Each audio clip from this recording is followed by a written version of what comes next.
बताया जाता है कि यूनान, मिस्र और रोम सब मिट गए जहां से, अब तक मगर है बाकी नामो निशा हमारा। लेकिन यह नहीं बताया जाता कि यूनान, मिस्र और रोम साम्राज्य क्यों मिट गए और क्यों हमारा यानी भारत का नामो निशान बच गया। वो कौन थे जिन्होंने भारतीय सभ्यता को सबसे बड़े आक्रमणों से बचा लिया था। वो कौन लोग थे जिनके कारण हमारी पहचान बची हुई है और हमारी सभ्यता आज भी जीवित है। जो लोग इतिहास के छात्र हैं वो तो जानते होंगे, लेकिन देश के बाकी लोगों के लिए स्कंदगुप्त, चंद्रगुप्त जैसे नाम एलियन हैं, मानो किसी दूसरे ग्रह के लोग हों।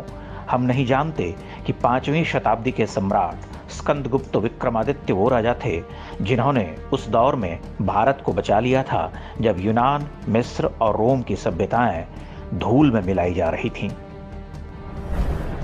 यह इस्लाम के जन्म और ईसाइयत के फैलने से पहले की बात है। तब चीन के पास एक बर्बर जाति बसा करती थी, हून यूं, और भारत में हूण कहा जाता था। ये कबीलाई लोग हुआ करते थे जिनका काम सिर्फ लूट मार होता था। हिंसक इतने कि जंगली जानवर भी उनके आगे कुछ नहीं थे। आज हम जो ग्रेट वॉल ऑफ चाइना देखते हैं वो इन्हीं हूणों के हमलों से बचाव के लिए बनानी पड़ी थी। उस काल में हूणों का आतंक ऐसा था कि वो जिस तरफ भी चल पड़ते थे वहां सर्वनाश तय माना जाता था। सिकंदर की मौत के मात्र 150 वर्ष बाद ही यूनान की सभ्यता का विनाश हो गया। इसके पीछे भी बड़ा कारण हूणों का हमला था। हूणों के हमले भारत पर भी शुरू हो चुके थे। तक्षशिला विश्वविद्यालय पर पहला हमला हूणों ने ही किया था। इसके बाद वो गंगा और यमुना के मैदान यानी आज के पूर्वी उत्तर प्रदेश की तरफ बढ़ चुके थे। यह वो समय था जब देश के अधिकांश क्षेत्रों में गुप्त वंश के 8वें राजा स्कंदगुप्त का शासन था। उनकी राजधानी पाटलिपुत्र थी, जहां पर आज पटना शहर है। कहते हैं स्कंदगुप्त जैसा योद्धा उस पूरे कालखंड में दूसरा कोई नहीं था। मात्र 25 वर्ष के स्कंदगुप्त ने गंगा के तट पर अपनी सेना का मोर्चा लगाया। इस युद्ध में हूण आक्रमणकारियों को बुरी तरह से हार का मुंह देखना पड़ा।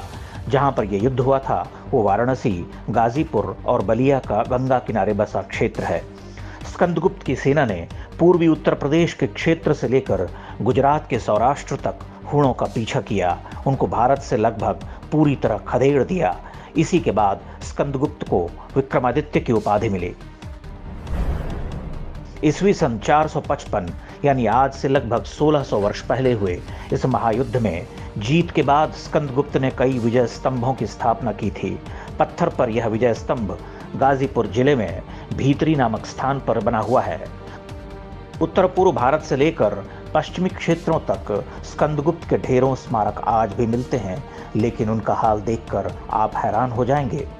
स्वतंत्रता के बाद से मुगलों के मकबरों को पोंछने चमकाने वाली हमारी सरकारों ने स्कंदगुप्त के इतिहास को लगभग पूरी तरह से साफ कर दिया।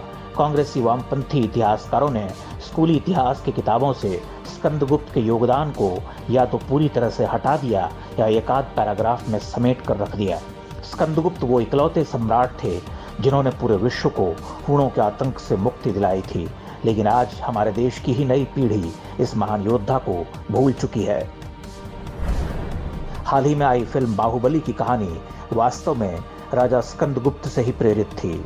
उसमें कालकीय की सेना के हमले को दिखाया गया है जो हूणों के हमले की तरह था। आप कल्पना कर सकते हैं कि भारतीय इतिहास का ये असली बाहुबली अगर नहीं रहा होता तो आज हम कहाँ होते। न भारत होता, न ये धर्म होता, न हमारी संस्कृति और सभ्यता बची होती। यूनान, मिस्र और रोम की तरह हमारे मिटने की कहानियां भी पढ़ाई जा रही होती।